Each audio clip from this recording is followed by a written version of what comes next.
Hello दोस्तों, मेरे YouTube channel पर आपका स्वागत है। तो चलिए कहानी शुरू करते हैं। कहानी अच्छी लगी तो प्लीज़ चैनल को लाइक सब्सक्राइब शेयर जरूर कीजिएगा। ध्रुवी मिहिर की बात पर कुछ कहती उससे पहले ही सुधांशु ध्रुवी के हाथ को पकड़कर मिहिर से बोला, मैं इसका मंगेतर हूँ। मिहिर सुधांशु की बात पर मुस्कुराते हुए बोला, नाइस टू मीट यू। मेरा नाम मिहिर सेन है और मैं ध्रुवी का क्लासमेट हूँ। सुधांशु ध्रुवी की तरफ देखता है तो ध्रुवी अपना सिर हिला देती है, जिस पर सुधांशु अपना हाथ आगे बढ़ाते हुए कहता है, nice to meet you too. मेरा नाम सुधांशु अवस्थी है।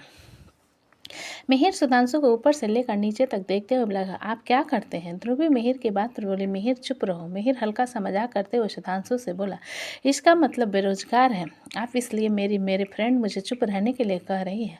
सुधांशु अपना सिर नहीं में हिलाकर बोला, एक्चुअली मेरी मंगेतर ये नहीं चाहती कि आप खुद को मेरे सामने छोटा समझे, इसलिए मुझे बताने से मना कर रही है। तो मैं आपको बता दूं कि मैं एक ट्यूशन टीचर हूँ और मैं अपने मास्टर्स कर रहा हूँ और अभी पायलट की मेरी ट्रेनिंग चल रही है। मिहिर थोड़ा सरप्राइज होकर बोला, एक साथ इतना सारा काम बोर नहीं होते? सुधांशु अपना सिर नहीं में हिलाकर बोला, जो समय से पहले मैच्योर हो जाते हैं उनके लिए काम कम हो जाते हैं। मिहिर ध्रुवी की तरफ देखते हुए बोला, तुमने अपने लिए अपने जैसे लड़का देख लिया? ध्रुवी मिहिर की बात की अनसुना करते हुए सुधांशु से बोले, तुम्हारा काम हो गया, हम चले? सुधांशु एक नज़र मुड़कर उसे तरफ देखने के बाद बोला, हाँ, सब लोगों को लगभग मिठाई और कपड़े मिल चुके हैं, हम चलते हैं। मैं दीपांजलि को लेकर आता हूँ। इतना कहकर सुधांशु एक नज़र मिहिर को देखने के बाद दीपांजलि की तरफ चला जाता है। मिहिर सुधांशु के जाने के बाद ध्रुवी से बोला, यार तेरा बंदा तो छोटा पैकेट बड़ा धमाका है। ध्रुवी हल्का सा मुस्कुरा कर बोली, है ना, जब ये बोलता है तो अच्छे अच्छों का मुंह बंद हो जाता है और यही बात मुझे इसकी सबसे अच्छी लगती है। जिस पर मिहिर कुछ सोचकर बोला, इसे देखकर लगता है कि इस समाज सेवा करना पसंद है। तुम हेड से कांटेक्ट क्यों नहीं करवाती? ध्रुवी मिहिर की बात सुनकर बोले, मृत्युंजय सारंग नाम सुना है? मिहिर अपना सिर हिलाते हुए बोला, हाँ, Sarang construction, Sarang builder, Sarang industries, Sarang stadium, Sarang academy, उसे कौन नहीं जानता। और जहाँ तक मुझे पता है तू इनकी चचेरी बहन है। ध्रुवी अपना सिर हिलाते हुए बोली, बिल्कुल सही, और सुधांशु उनका सगा साला है। मिहिर आंखें बड़ी करके बोला, क्या साला? इसका मतलब मृत्युंजय सारंग इसके बैकग्राउंड पावर है? ध्रुवी अपना सिर हिला देती है, जिस पर मिहिर अपना सिर हिलाते हुए कहता है, तू एक बार इसके जीजा से बात क्यों नहीं करती? कोई अच्छे से पोस्ट दे देंगे इसको। ध्रुवी मिहिर को घूरते हुए, अगर तू अपना मुंह नहीं तुरवाना चाहता तो यहाँ से अपना काम कर और निकल, क्योंकि मुझे और मेरे मंगेतर दोनों को किसी के सिफारिश तले दबने का शौक नहीं है। मिहिर ध्रुवी की बात पर मुंह बनाते बोला, अच्छा ठीक है, तो गुस्सा क्यों हो रही है? तभी सुधांशु दीपांजलि के अपने साथ लाकर ध्रुवी से बोला, माँ का कॉल आया था, क्या तुम घर चलोगी?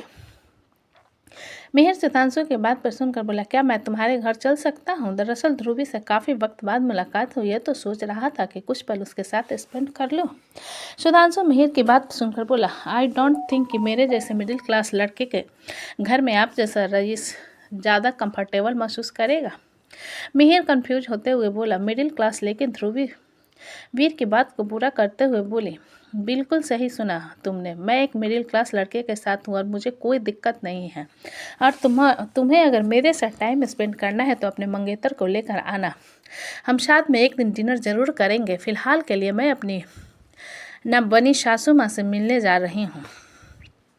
इतना कहकर ध्रुवी सुधांशु के हाथ को पकड़कर गाड़ी की तरफ चली जाती है। मिहिर उन दोनों को जाता हुआ देखकर खुद से बोला, अच्छा कम्युनिकेशन है, एक शांत रहकर बेइज्जती करता है और एक मुंह में बेइज्जती करता है। इतना कहते हुए मिहिर मुंह बनाता है और इधर उधर देखते हुए अपने काम में लग जाता है। इधर ध्रुवी कार ड्राइव कर रही थी और दीपांजलि पीछे चिप्स खाते हुए बैठी थी और ध्रुवी के बगल में सुधांशु किसी सोच में खोया हुआ था। सुधांशु को इतना खोया हुआ देखकर ध्रुवी उसके हाथ को पकड़कर गियर पर रखते हुए बोली, क्या हुआ, क्या सोच रहे हो? सुधांशु ध्रुवी की आवाज़ सुन उसकी तरफ देखते हुए बोला, मुझे तुमसे कुछ कहना था। ध्रुवी सुधांशु को एक नज़र देख फिर से ड्राइविंग पर फोकस करते हुए बोली, हाँ बोलो। सुधांशु ध्रुवी को देखते हुए बोला, क्या तुम मेरे साथ अपार्टमेंट देखने चलोगे? ध्रुवी अचानक ब्रेक लगाकर सुधांशु की तरफ देखते हुए बोली, तुम अपने आप पर शक करने पर मजबूर कर रहे हो। अचानक इतने सारे पैसे तुम्हारे पास कहाँ से आए? सुधांशु ध्रुवी की तरफ देखते हुए बोला, दरअसल मैंने शेयर मार्केटिंग और ट्रेडिंग में पैसे लगाए थे, अभी से नहीं तकरीबन 1 साल हो गए, जो अब जाकर मुझे सारे प्रॉफिट के साथ मिले हैं, तो मेरे पास बहुत पैसे। ध्रुवी अपनी एक आईब्रो ऊपर करते हुए बोले, कितने पैसे हैं तुम्हारे पास? सुधांशु इधर उधर देखते हुए बोला, अभी 50 लाख हैं। ध्रुवी सुधांशु की बात सुन उसे घूरते हुए बोली, दिवाली है, अप्रैल फूल का प्रैंक नहीं चल रहा है यहाँ पर जो तुम मुझे फूल बना रहे हो। सुधांशु ध्रुवी की बात पर बोला, अरे मैं मजाक नहीं कर रही यार, सच में मेरे पास है इतने पैसे, तुम यकीन कैसे नहीं कर रही हो। ध्रुवी सुधांशु की बात को इग्नोर कर स्टार्ट करते हुए बोली, देखो आज दिवाली है, मेरा दिमाग मत खराब करो। 50 लाख है मेरे पास, हाँ मैं तो 50 करोड़ की बारिश हुई। इतना कहते हुए ध्रुवी गाड़ी जूही की तरफ भगा देती है। सुधांशु छोटा सा मुंह बनाकर ध्रुवी के इरिटेशन भरे चेहरे को देखने के बाद गहरी सांस लेकर खिड़की से बाहर देखने लगता है। गोवा खन्ना बंगलों में प्रकृति की नींद धीरे धीरे खुलने लगती है। उसे ऐसा लगता है जैसे कोई वहाँ पर बात कर रहा है और वो अलसाई नजरों के सामने की तरफ देखती है जहाँ पर ऋतिक स्टडी टेबल पर बैठा मीटिंग ले रहा था और उसके कानों में ईयरबड्स लगे हुए थे। प्रकृति को अचानक ठंड महसूस होती है। वो खुद को देखती है जो कि सिर्फ अपने स्पोर्ट्स ब्रा में थी, जिसे देखकर वह जल्दी से खुद को कवर कर लेते और गुस्से में चिल्लाते हुए कहते, ये क्या हो रहा है यहाँ पर। ऋतिक मुड़कर प्रकृति की तरफ देखने के बाद लैपटॉप की तरफ देखकर बोला, मैं कैमरा ऑन कर नहीं सकता और मैं आपसे बाद में बात करता हूँ। इतना कहकर ऋतिक मीटिंग ऑफ कर देता है और अपने कानों में ईयरबड्स निकाल कर टेबल पर रख देता है। फिर कुर्सी से खड़ा हो अपने कदम बिस्तर की तरफ बढ़ाते हुए कहता है, वही तो मैं पूछना चाहता हूँ, क्या हो रहा है यहाँ पर। प्रकृति ऋतिक की बात सुन अपने दांत पीसते हुए बोली, मुझे जहाँ तक याद है मैं तुम्हारा मसाज कर रही थी, उसके बाद क्या हुआ था, मेरे कपड़े कहाँ हैं। ऋतिक बिना किसी भाव के प्रकृति को देखते हुए बोला, मेरे ख्याल से रात को तुमने ही निकले थे, जहाँ तक मुझे याद है तुम मेरे ऊपर सो गई थी, मैं तुम्हें कंफर्टेबल तरीके से सुलाया। प्रकृति ऋतिक की बात सुन अपनी आंखें रोल करते हुए बोली, कंफर्टेबल तरीके से सुलाया या मेरा फ़ायदा उठाया, मेरे कपड़े कहाँ हैं। ऋतिक अपनी आंखें छोटी करके बोला, बिना कपड़ों के नहीं हो तुम, नीचे देखो पहन रखे हैं कपड़े। प्रकृति अपने दांत पीसते हुए बोली, मेरा क्रॉप टॉप कहाँ है, ये पूछ रही हूँ और तुमने ही उतारे हैं ना। ऋतिक ब्लैंकेट को पकड़कर खींचता है तो प्रकृति भी ब्लैंकेट के साथ खींची चली जाती, जिसे देखकर ऋतिक और ताकत लगाकर ब्लैंकेट को खींचते हुए कहता है, ब्लैंकेट छोड़ो। ऋतिक की बात पर प्रकृति जल्दी से अपना सिर नहीं में हिलाते हुए, मैं नहीं छोड़ूंगी। ऋतिक ब्लैंकेट को खींचते हुए, मैं कह रहा हूँ ना ब्लैंकेट छोड़ो वरना मैं तुम्हें छोड़ूंगा नहीं। प्रकृति ब्लैंकेट पर अपनी पकड़ और मजबूत करते हुए बोली, मैं क्यों छोड़ूं, नहीं छोड़ूंगी, तुम जाओ यहाँ से। ऋतिक ब्लैंकेट को पूरी ताकत से खींचता है तो प्रकृति ब्लैंकेट को छोड़ देती है, जिससे ऋतिक जमीन पर गिर जाता है। ये देख खुद को कवर करते हुए इधर उधर देखती है। बिस्तर पर ही पड़े उसके क्रॉप टॉप पर जाती है, जिसे उठाकर वो जल्दी से पहन लेती है और बिस्तर से उतरकर वहाँ से भागने लगती है, जिसे देखकर ऋतिक चिल्लाते हुए कहता है, अगर तुम्हारा कदम इस कमरे से बाहर गया तो मैं तुम्हारे पैर कटवा दूंगा। प्रकृति मुड़कर प्रकृति की तरफ देखते हुए बोली, मेरे पैर क्या तुम्हें कोई भिंडी नजर आ रहे हैं जिसे तुम कटवा दोगे, ऐसा हो ही नहीं सकता, जा रही हूँ मैं। इतना कहकर प्रकृति दौड़ते हुए कमरे से बाहर भाग जाती है। ऋतिक गुस्से में ब्लैंकेट को खुद के ऊपर से फेंक कर खड़ा होते हुए बोला, दिस क्रेजी वुमन मुझे पागल करके रख देगी, खुद रात को कपड़े उतारे और मुझ पर इल्ज़ाम लगा रही है, सोने के बाद होश में नहीं रहती क्या तुमने। इतना सोचते हुए ऋतिक गुस्से में ब्लैंकेट को बिस्तर पर फेंक कर बाथरूम की तरफ चला जाता है। शाम का वक्त सारंग विला महक आंगन में बैठी रंगोली बना रही थी और वैशाली बना काम बिगाड़ ज़्यादा रही थी। अदिति कलर को कटोरी में डालकर महक की तरफ बढ़ाने के बाद वैशाली से बोली, दीदी आप बिगाड़ क्यों रही हो। वैशाली अदिति की बात सुनकर इरिटेशन में महक की तरफ देखते हुए बोली, हमसे ये रंगोली भरा नहीं जा रहा। महक वैशाली की बात सुन अपना सिर हिलाते हुए, मुझे पता था इसलिए मैंने रेडीमेड रंगोली तुम्हारे लिए मंगा दिया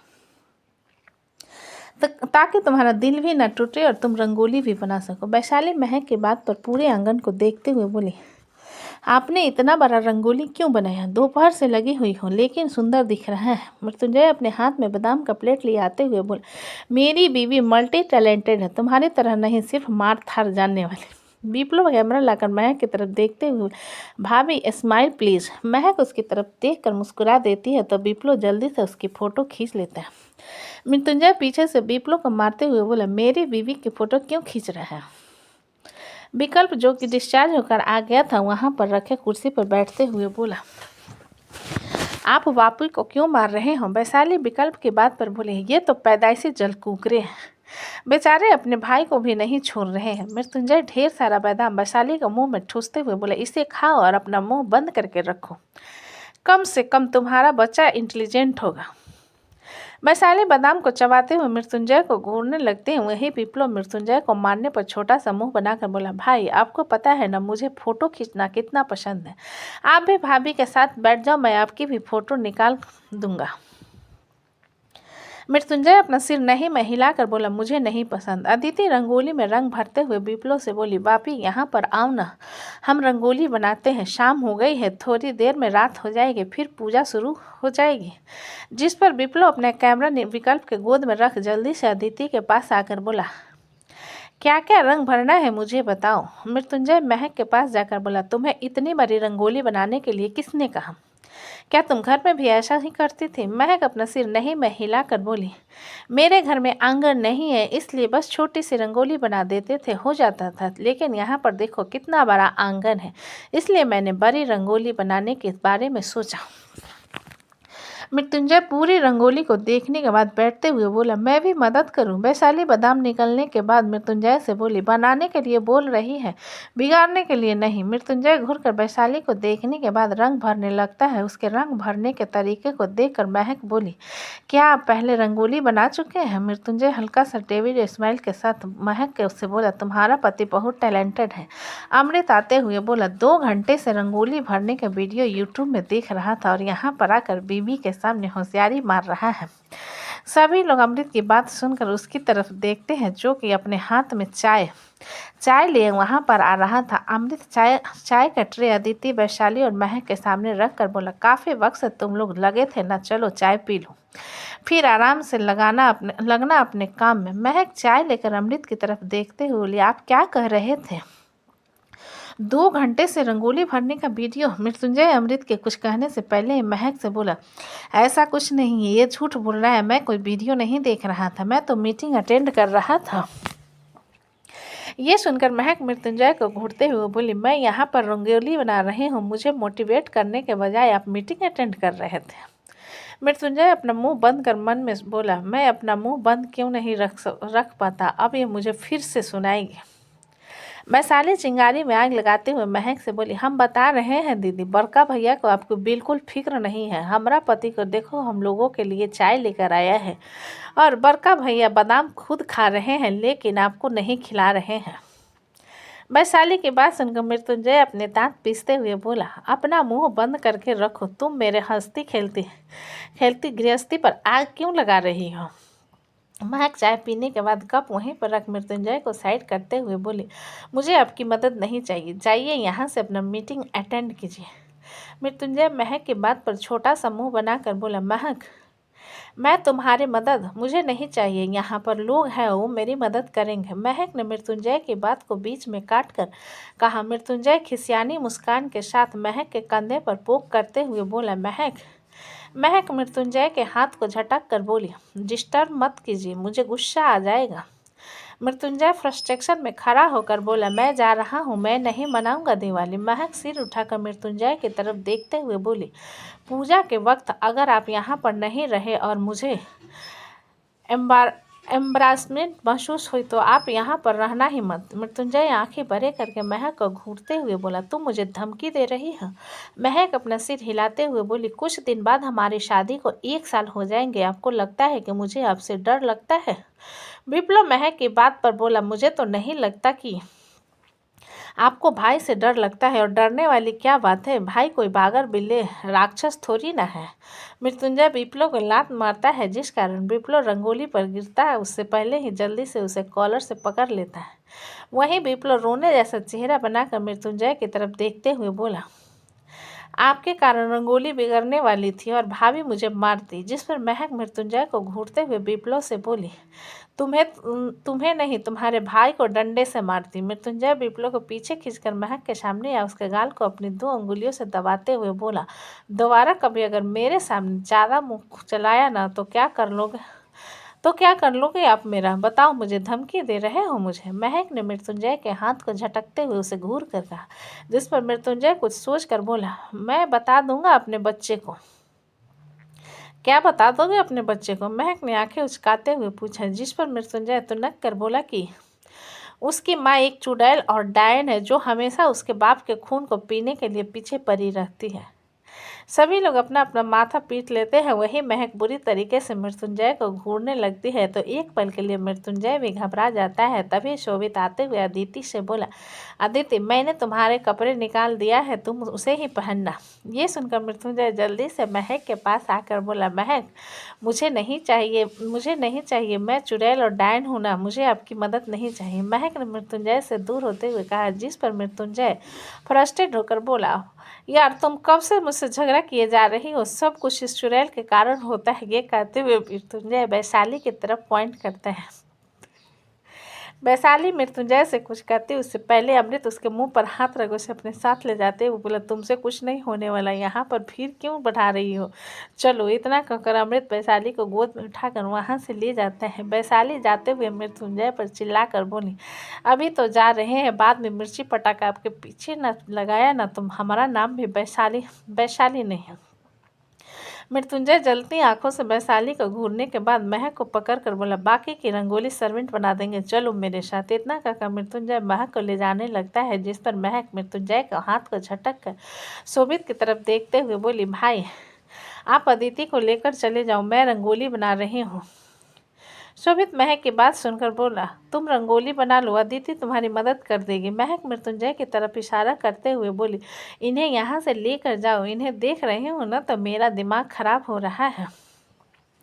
मृत्युंजय वहीं कुर्सी पर पैर के ऊपर पैर रखकर बैठते हुए बोला, अब तो बिल्कुल नहीं जाऊंगा। महक एक नज़र उसे देखने के बाद फिर से अपना रंगोली बनाने लगती है। कुछ देर में उनकी रंगोली बन जाती है तो अदिति रेडी होने के लिए कमरे की तरफ चली जाती है और महक सारे रंगोली को उठाने के बाद कमरे की तरफ जाने लगते हैं तो मृत्युंजय पीछे से उसे अपनी बाहों में उठाकर बेडरूम की तरफ ले जाता है। और रात का वक्त मित्तल मेंशन में मीरा ने गोल्डन कलर का साड़ी पहना था और सिंपल ज्वेलरी अपने लिए प्रिपेयर किया था। नित्या ने top to bottom dark blue colour का सूट अपने लिए प्रिपेयर किया था। तभी कशिश गोल्डन एंड व्हाइट कॉम्बिनेशन के साथ कुर्ता पहने नीचे आ जाता है। नित्या कशिश को देखकर उसके पास जा उसे साइड से गले लगाते हुए बोली, हैप्पी दिवाली भाई। कशिश नित्या के पीठ को सहलाते हुए बोला, हैप्पी दिवाली, चलो पूजा करते हैं। नित्या कशिश के बात पर अपना सिर हिला देती है और मीरा कशिश मिलकर पूजा करते हैं। फिर नित्या और मीरा दिया निकालने के काम में लग जाते हैं। कशिश मीरा को देखते हुए उसके पास आकर बोला, मीरा कशिश को इग्नोर कर दिया, नीचे रखती है तो कशिश के उसके साथ में नीचे बैठ जाता है। नित्या जो कि पूजे का वीडियो बना रहे थे जो उन दोनों का फोटो क्लिक कर लेती है। कशिश मीरा के हाथ से दिया लेकर जमीन पर रखते हुए मीरा से बोला, तुम्हारी बात ना सुनने के लिए सॉरी, प्लीज़ चलो ना पटाखे जलाते हैं। मीरा कशिश की बात सुन उसे देखते हुए बोली, मैं उसके साथ कंफर्टेबल नहीं हूँ। कशिश हल्का सा मुस्कुरा कर बोला, मैं उससे शादी करके नहीं रहा मीरा, और ना मैं उससे तुम्हारी शौतन बनाने वाला हूँ जो तुम अनकम्फर्टेबल महसूस कर रही हो। मीरा कशिश को घूरते हुए बोले, मैं मजाक नहीं कर रही कशिश, मैं बहुत सीरियस हूँ। मैं अपनी चीज़ें किसी के साथ शेयर करना पसंद नहीं करती, चाहे वो सामान हो या पति। नित्या उन दोनों के पास आकर बोली, आप दोनों में क्या गुट्टर चल रही है। तो दोस्तों कहानी कैसी लगी मुझे कमेंट में लिखें। अच्छी लगी तो प्लीज़ चैनल को लाइक करें, सब्सक्राइब करें और ज़्यादा से ज़्यादा शेयर करें। कहानी को पूरा सुनने के लिए धन्यवाद।